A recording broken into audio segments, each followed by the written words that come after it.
আসসালামু আলাইকুম বন্ধুরা, আপনারা সবাই কেমন আছেন? আমরা সবাই ভালো আছি। Welcome back to my channel.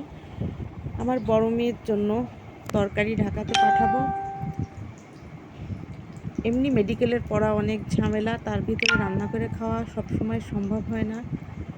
তো বললো আম্মু আমার তরকারি শেষ হয়ে গেছে, এগুলো আমি এক এক করে ফ্রোজেন করব। মিষ্টি কুমড়া ভাজি, রুই মাছ বা কাতল মাছ বেশি পছন্দ করে। বড় মাছ ওগুলো আস্তে আস্তে আমি ভেজে নিব।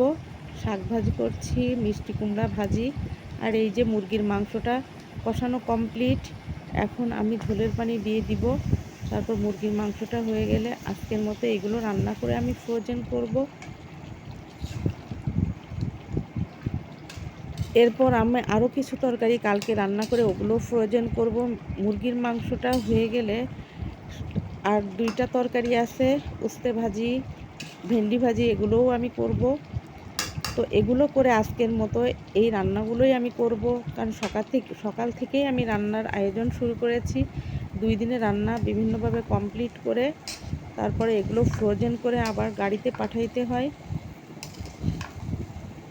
ভেন্ডি ভাজি এই যে চুলায় দিয়েছি, সমানে 2-3টা চুলা ধরে জ্বালিয়ে আমাকে এই রান্নাগুলো কমপ্লিট করতে হয়। এদিকে আমাদের বাসার জন্য দুপুরে এই যে ভাতটা বসিয়ে দিয়েছি।